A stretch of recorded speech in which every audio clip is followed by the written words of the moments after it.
Hey everybody, Steve here from The Buried Life, the retired hobby tech guy, and what we're doing is we're playing around with our settings here because I think I'm a little bit too oversaturated, so we're going to fix this a little bit. I think we're good there. Okay, so anyway, this morning, for those of you who are in the know, I'm a retired expat in Korea. Yeah, sold everything, house, car, guns, ammo, truck, everything in the kitchen junk drawer, and we ended up here in Korea. So that's where we retired from. And some of the hobbies that I end up doing are 3D resin printing and 3D miniature resin printing stuff. And so like here is I know it's kind of hard to see, but this is a dragon that I just finished up. And you can see it is pretty crazy. And come on, focus. There we go. And you put some pupils in there. But this ended up being pretty good. And I really enjoyed doing this. Got a good base on here, and we're going to be dragging on because getting from this to FDM 3D printing is pretty interesting.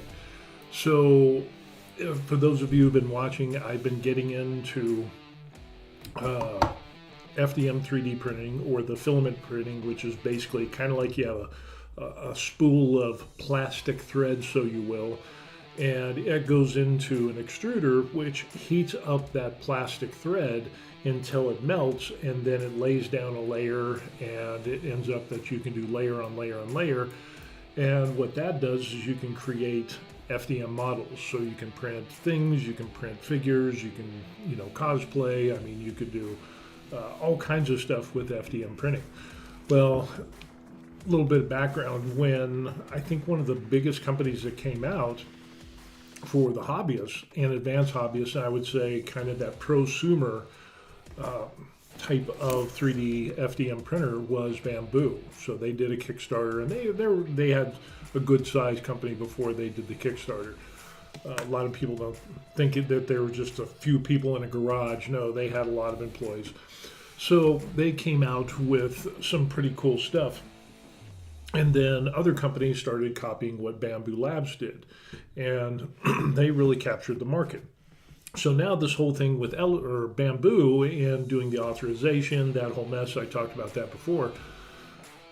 Yeah, it kind of puts a bad taste in people's mouth, and people like myself are kind of holding off, and we're looking for a larger size printer instead of like the Bamboo X1C, X1 Carbon, which is 256 cubed, is really kind of small. We want something a little bit bigger. We want. And I've been going through and doing some research on this online and finding a lot of companies are jumping onto the bandwagon, and we're going to take a look at some of those things. So haven't made a decision yet on which one I'm going to buy, so I'm still in the research phase. Excuse me. Get so choked up over this. So anyway, looking in the realm of larger 3D printers, we run across a lot of stuff. So let's just go ahead and we'll jump right in. All right, this is a Kickstarter program, and what I've been doing with them is going over their information, and they are just one of the companies that is charging an obscene amount of money for a machine that just doesn't offer a lot of details or features that we've seen in a lot of other companies. So just want to kind of go over this, and then we'll go over like Creality and the Kobra 3 Max and things like that. So this one is kind of nice because it stood out because it has a 400 cube build area, which is nice. And, they talk about this, reliable, Core XY, which is really neat because Core XY enables you to print faster, and faster is good because everybody wants everything now. But even more so if you have a print farm, Core XY is faster. If you print faster, then you can get more product out. It just makes money faster. Up to 500 millimeters per second, 10,000 acceleration. we've already gone over some other companies and other machines where their acceleration and speed has gone up. And so kind of like, yeah, okay, well, you're just kind of the things we end up seeing here is like 25-point auto leveling, which is kind of basic these days. Back in the day, there was no auto leveling, and so when auto leveling came about, people are like, "Ooh, wow!" and it was expensive. Now it's become so commonplace that they say, "Ooh, this is a," it's not groundbreaking. Automatic feeding. When was there not automatic feeding? There was always a machine that pulled the filament through and fed it to your extruder and your hot end and so on and so forth. Management software, okay, whoop-de-doo. Double-sided PEI plate, okay, again, 50, 60 decibels. We see a lot of either acrylic side panels or whatever. We don't see a lot of insulation. It does claim to print out a lot of exotic materials that require an active heated chamber, but we don't have active heating here. All we have is a 10 millimeter bed that is heated, and that heats up the enclosure, and that supposedly will give you the heat that you need in the levels that you need within that big area of space. That remains to be seen. But there are other companies, I will say, that have come out and where the bed is the heater, helps with the adhesion, also works with those advanced materials. And so, yeah, it's definitely entirely possible. The only thing I don't like about this system with the X400 is they say it's to fit the advanced hobbyist to industrial, that gap in between. But the problem is that you got a carbon air filter, you don't have adapters for ventilation systems. And if you're an advanced hobbyist or you're doing a side gig, if you're doing a print farm, you would probably want to have a vent system with like an AC infinity fans or extraction fans or whatever. So you're going to need some connector adapters or reducers going from 6-inch to 4-inch or vice versa. But that's not offered on here as well. So yeah, 400. But the thing is that runs clipper. Maybe 5 years ago, 10 years ago, this might be great, but I think all they're banking on is the 400 by 400, the large build area is what they're really kind of banking on. Let me see if we can get, when you can do comments. So in case you didn't know, if you leave a comment live, then what I can end up doing is throwing that up on the screen and we can have a discussion and you can point out things that I'm missing, great information or whatever it is, trying to make this a little bit more interactive. So feel free to leave comments as long as they're kind of centered and focused around the topic that we're talking about. So for this thing here,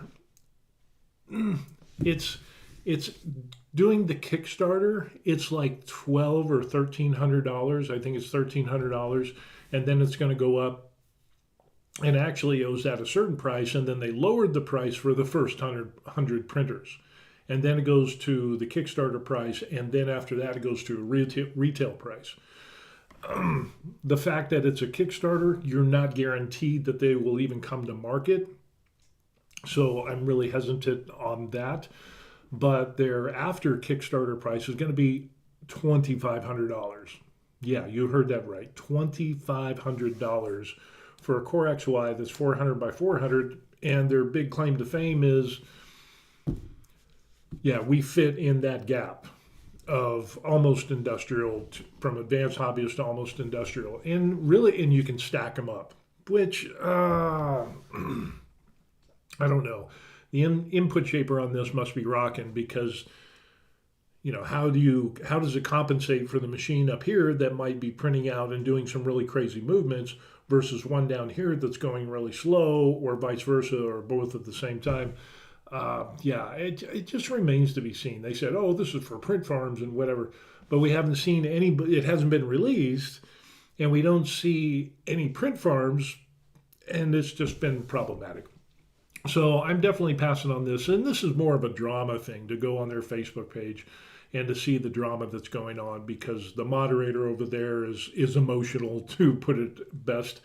And people are asking questions, and they're getting snarky replies back. Mike's 3D Shop. Hey, welcome, Mike. And Mike ends up saying, these acrylic enclosures seem like an afterthought, but at the same time, it makes the internals easier to access for repair. Yeah, and that's an absolute, that's a good, that's a good observation. But it kind of makes me wonder, with the lack of insulation, is it, do you want insulation, or, I haven't really thought about the acrylic as far as being a good insulating material, but being able to have those panels and to take them off, and it looks like, if we zoom in here, it looks like, it doesn't look too bad. So you could probably just take those panels off, and yes, that would definitely be a good thing in regards to maintenance and seeing your prints and stuff like that. So yeah, it's that's the other thing. Definitely when companies make printers, or any company makes anything, it's kind of like cars. Remember the cars where it's like, to change the oil filter, you have to basically take the engine apart. Yeah, just because you design it, excuse me, doesn't mean that it's good for maintenance. And I think 3D printing companies, even resin printing companies, have come a long way in regards to keeping user maintenance or repairs or replacing screens or whatever it is. Quick swappable hot ends. I mean, Bamboo did a great job on that. There's some other companies that do a great job thinking about the user and thinking about the usability and the maintenance and how easy it is. There are some companies out there where, yeah, taking stuff apart, if you have the blob of death on your extruder, it can, it's just a total nightmare. But I do like the fact that you can see in there. But yeah, this is, again, the price for this is just very problematic. They don't offer the bells and whistles of like LiDAR. I mean, there's so much lacking with this machine, and they just make some unverified claims, in my opinion. But let's take a look at the Creality K2 Plus, because that has come on the screen, and everybody's like, wow, this is awesome, and all the reviews are great. But when we looked at the Reddit, the threads for those, we're seeing a lot of people are having a lot of problems with this. So kind of makes you wonder, is it just because it's the early release of the machine that people are getting some duds, or, working out the kinks? That always seems to happen.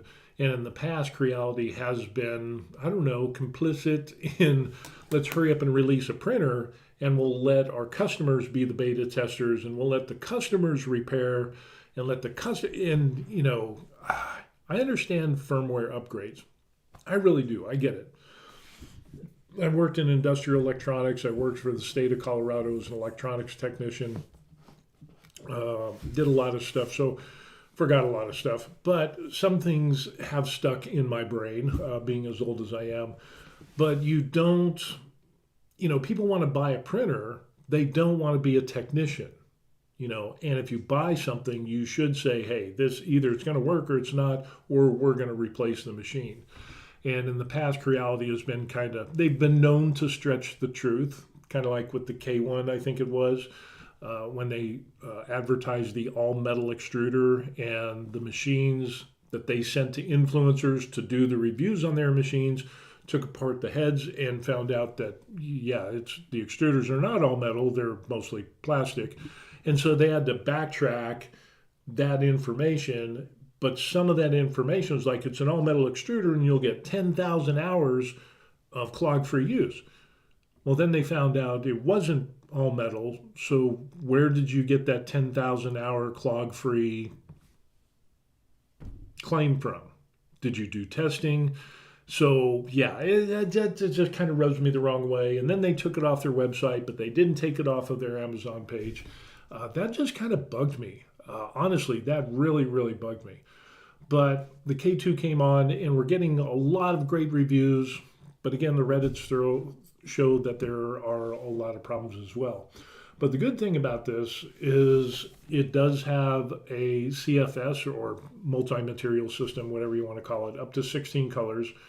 The bed size is 350 cubed, which is really nice. So if you're looking at a system, I mean, what is the K1C is 256 cube, which is, small.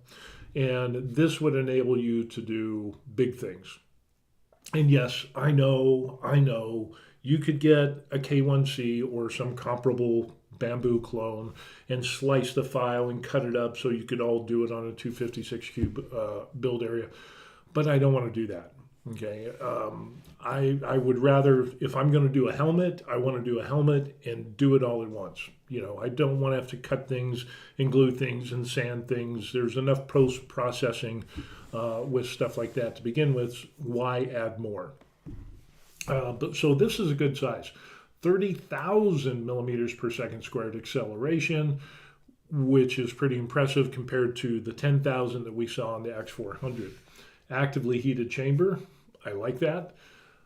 Engineering filaments, dual AI cameras to smart to adjust flow rate and alert failures, which is something that wasn't on the other machine. Sturdy matrix frame, die cast tech for superb rigidity, and comes with the K2 Plus, the material system, and 500 grams of filament in the box for $1,500, which is kind of nice. And even just by itself, it's $1,300. And again, I'm kind of torn between the reviews that we're seeing on this because we're seeing some real good reviews, but then when you go to the Reddits, so you got to kind of balance it out. And since I live in Korea, it's a little bit harder for me to get products because I will have a VAT tax and fees and all that stuff. So I want to buy a good system, and I don't want to be left in a pinch with, now I have to contact the company, and now I got to replace a board, or this is broken on, dead on arrival, or whatever it is, or I'm having problems. Oh, they want you to replace this or that. And it's like, I really don't want to be a tech anymore. I retired. I retired here in Korea, and I don't want to fix shit. It's really what it comes down to. I just want stuff to work. It's kind of like buying a microwave. You buy a microwave, I want to put my stuff in the microwave, ding, fries are done, and I'm happy. That's what I want. Could you imagine any other electronic item like your TV, stereo, or any tablet or whatever, where it's like, well, yeah, I'm having this problem, and you contact the company, and the company's like, well, I'm just going to have to replace the display, so we're going to send you one. So if you could replace that yourself, yeah, we'll call that good. And it's like, I don't want to be a tech. I don't want to do that anymore. Let's see what he ends up here. No Mercy says, I don't mind fixing and replacing stuff with a subpar printer, but the price better be subpar also. That's a good point. I mean, there's that balance. The majority of people, I think, are not like technical savvy like some of us are, and we kind of take it for granted. So it's like, replace a board, no problem, because there's probably a cover plate, screws, take it off, unplug some stuff, put in the new board, plug, screws, panel, boom, you're good. He comes back and he also says, too many of these companies are pricing their printers like bamboo, but they haven't even earned that price. That is, yeah, that's true. When you have a lot of problems, I mean, but they're also competing. So I understand that aspect as well. They haven't even earned that price. But a lot of companies, like what we're seeing, are offering the bamboo clones, like, for example, the Elegoo Centauri Carbon, which is coming in at 256 build plate, all of that, very comparable to the X1C from Bamboo, which is like, what, $1,100 or $1,000, somewhere around there, around the $1,000 mark. The Centauri is rumored to be around $500 and has almost pretty comparable prints to the Bamboo. And so with a little bit of tweaking, as with you could tweak anything until you get it perfect, Of course, that's one of the things with resin printing or 3D printing is that you have to dial in your machine for the material that you're using to get the best possible prints with the balance of speed and power and flow rate and, Z height and all that stuff. So yeah, I get that, but we're getting in a lot of competition now these days. If it's $500, that's a good price because specs can only get you so far. That's true. And that's, I've said the same thing. Specs will, I don't like it when companies say, oh, this is the max speed for, printing, and this is the max acceleration. And your daily driver, when you're printing your things and whatever it is that you're doing, you're not going to be doing the max speed with the max flow rate because you're going to get a low quality print. So what I've seen, I don't know, tell me if I'm wrong, but it seems like when we talk about the max speed, print speed on something like 500 millimeters per second, that it's always about 200 to 250 below that, which is a good cruising altitude. That's just kind of the rule of thumb that I end up seeing. Maybe that's just me, but that's kind of what I see. I'm open to correction. But a lot of things on the K2 Plus came out pretty good. 16 colors, or 16 different materials.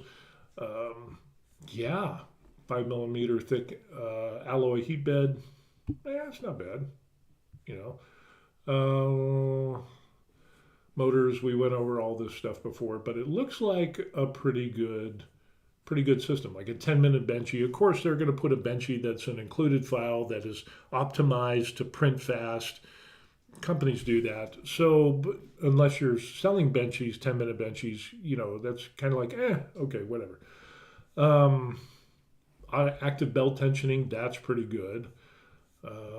Again, Core XY, run-out sensors, extruder, the whole 9 yards. I mean, there's so many features that are with this that is pretty amazing. Now, they have a cloud feature as well, but not like Bamboo where they're trying to lock down their system, which I'm kind of on hold. If you don't know, I was going to buy an A1 and then their upcoming H2D, but then that whole lockdown thing just kind of gave me a bad taste in the mouth. So there's that there. So yeah, a lot of stuff on there, but the balance of speed and power and the build volume 350 cube is pretty nice. And, heated chamber, input shaping, air purifier, power loss recovery, filament relay, all of that. This looks like a great machine. And so kind of the balance of that's definitely a consideration at $1,500. But one of the viewers cued me in on Creality on their upcoming Ender 5 Max, which is supposed to drop on February 18th, according to what we see here. Is that coming in good? Can I make that bigger? Yeah, a little bit. Yeah, it's supposed to drop on February 18th. 36-point auto bed leveling, 700 millimeters per second, leading speed for a Core XY printer. For something that is a 400 cube bed size, that is impressive. And even if we knock it down 200 or 300, that's some impressive speed for a machine with that big of a build area. So this is really tempting. And usually I'm not the guy that buys the first thing as soon as it hits the market because been burned in the past, so I just kind of wait for everybody else to do that stuff and see, if it ends up, oh, yeah, this was a piece of crap. Gigastorm, case in point. That just, when I saw how that was built in the so on and so forth and where the USB was and that the build plates was actually 4 build plates like welded together or some crap like that. I was just like, yeah, there's no way. The wiring harnesses and all that, it's just like, yeah, there's no way. But that's way too big.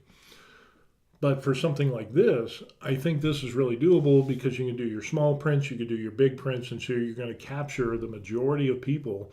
And if you can make it easy to use, which Bamboo was kind of the king of out-of-the-box easy to use for brand new people, I think Creality is kind of heading towards that direction, as are many other companies. So they're nipping at the heels of Bamboo, and of course the Bamboo authorization required firmware stuff has kind of put a bad taste in people's mouth. Tailored for print farm, multi-printer management via YLAN, tricolor indicator light, so that green light that we see there, if it's good to go, it'll be green. Then you have amber and red, so that is pretty nice. Optional enclosure will come with this, so I'm assuming that's going to also be acrylic doors and things like that. Not sure how it's going to do the top, because we have the Bowden tube and all that stuff. So that'll be interesting to see how the top of that comes out. Because we can see, let's see if we can zoom in there. Yeah, what you can end up seeing there is it comes out and around. So they're going to have to change that routing for that cable that comes out and then down into the extruder and the head and all that stuff. So, but yeah, it'd be so easy just to throw on some acrylic sides to that. And on the back of course, an enclosure, you would want to have a fan or some type of vent system or adapter for especially if it's going to be for a print farm. Excuse me. So hopefully they'll do something like that. But the information on this is pretty good as well. Again, speed, 36 point bed leveling, multi-printer control. We've got a bunch of other stuff on here. Let me go back a little bit so we can fit all this in here. Yeah, the indicator light.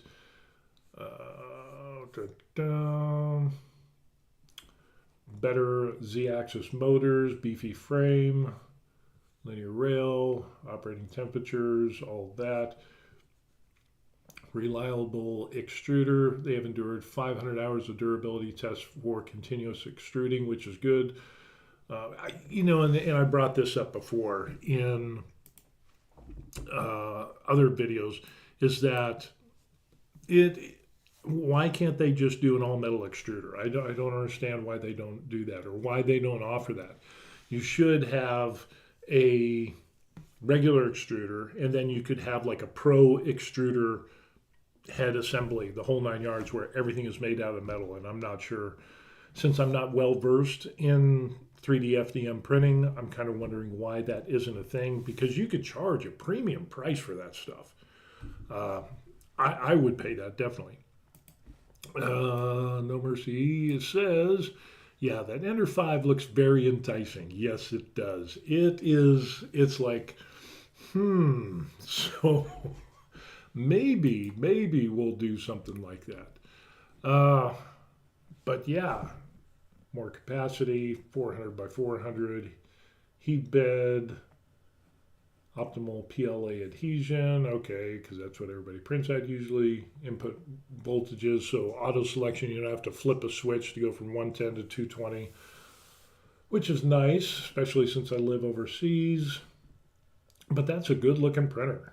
And printer net weight is 25.9 kilograms, which isn't bad, compared to that Eryone X400 was 150 pounds. Can you imagine shipping that and paying? So yeah, there's a balance that you need weight to help with rigidity and stuff like that. You got to have a good base to work from, but 150 pounds for that's just absolutely crazy. So yeah, some really good stuff here. And of course, a ton of languages on that. The other one that I saw, excuse me, going down on price is the Anycubic Kobra 3 Max Combo, which, as we see here, is currently $699. Let's see if we can, one more? Yeah, I think we can do that. And this is a 420 by 420 by 500, and it's an open, the only thing I don't like about this is it's an open gantry style. We kind of got that tripod support thing there. It's not a Core XY, but it says it goes up to 600 millimeters a second. But it also has a multi-material system there. So you can get the 4 or the 8. And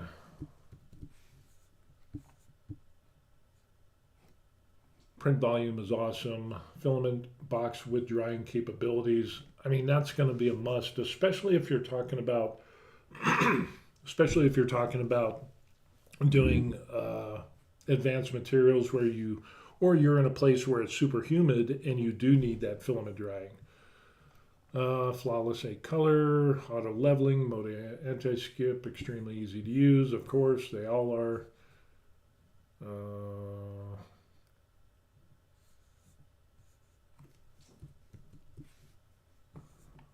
Let's see.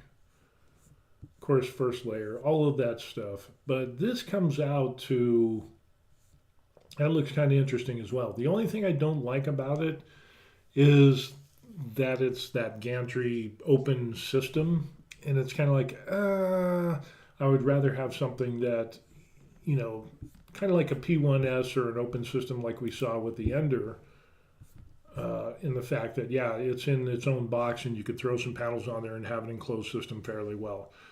So that's the only thing I don't like about that. Regular price is going to be around $1,000, but you could always throw your own, but it's kind of looks like a bed slinger type of thing action there. It's not a Core XY, but puts out some impressive numbers. Now, again, it'll depend on whether that works or not. But yeah, definitely companies are coming out, and with this one, that Ender 5 Max, that is very tempting from what I'm taking a look at. So yeah, very, very interesting stuff. And then, of course, with the companies that are coming out with the with their bamboo clone machines that are coming out at lower pricing than what bamboo is, but giving, I mean, some pretty good results as far as print quality that we've seen on reviews so far. Excuse me. Hold on a second.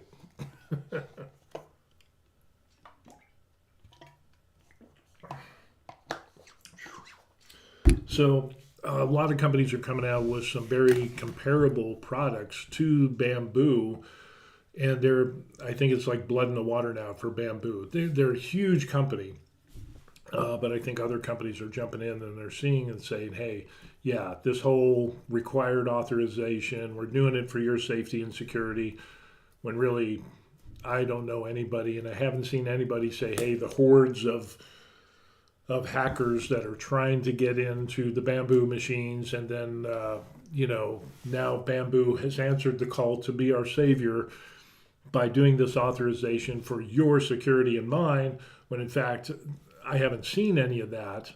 But bamboo did say that they're getting hit on their server side up to 30 million hits a day. And so that tells me that the lack of security is on their end, not the user end. So yeah, I just find it disingenuous with that. But yeah, some very interesting stuff as far as large scale printers. The Ender 5 Max definitely looks interesting. And then if you look at that X400 is terrible. I wouldn't go for that. For $2,500, you could get a Prusa XL with a single head, and you would know that you're getting, what is it, 350 cubed for that, and you know you're getting reliability. You know you're getting durability. You know you're going to have longevity with that printer, because we see a series of upgrades that you add the Mark III, and then you could upgrade it to the 4, from the 4 to the the Mark IVS, and there's just levels of upgrades that you can do instead of just making people buy a brand new printer every single year or every couple of years. So yeah, it's just but now with these prices, it's really coming down to the point. And I think aside from tariffs and that whole thing that we got going on, I don't think that'll bother a lot of people in reality. But mass production of these 3D printers is coming to a place of where, and especially with the overseas labor charges are so low, it's giving people, and they're saying, hey, well, we can lower the price, we can capture more of the market because our product is half or a third less than what bamboo is. People are going to start doing the math, and they're going to look and they're going to say, okay, well, really? Do we really need bamboo? Or can I, buy this one over here, this clone, at half the price, and then the remaining money I could buy filament or, whatever else it is. The only thing that the Ender 5 Max is that it doesn't have a multi-material system. So that would be kind of interesting to see if that comes into play. If they could come out with a multi-material system that would work with that, like they do with the K2 Plus, that would be kind of a huge thing. But the problem is we just don't see that. But that would probably be something that will come out on the horizon for that. So yeah, good stuff going on in the world of 3D printing, and it gets kind of interesting with that. So again, we're looking at a lot of different stuff. What are some of the things that you look for in a printer? What are the important things? What are the important features that you look for? Kind of like with No Mercy was talking about, maintenance and being able to get in and repair things easily. Or is it just price? Is it print quality? Is it a combination of all these things? Replacing the hot end. Is it important to you to be able to do that quick, or does it really make a difference if you got to spend 30 minutes or an hour replacing a hot end? Which makes me wonder what type of hot end is on that Ender 5 Max.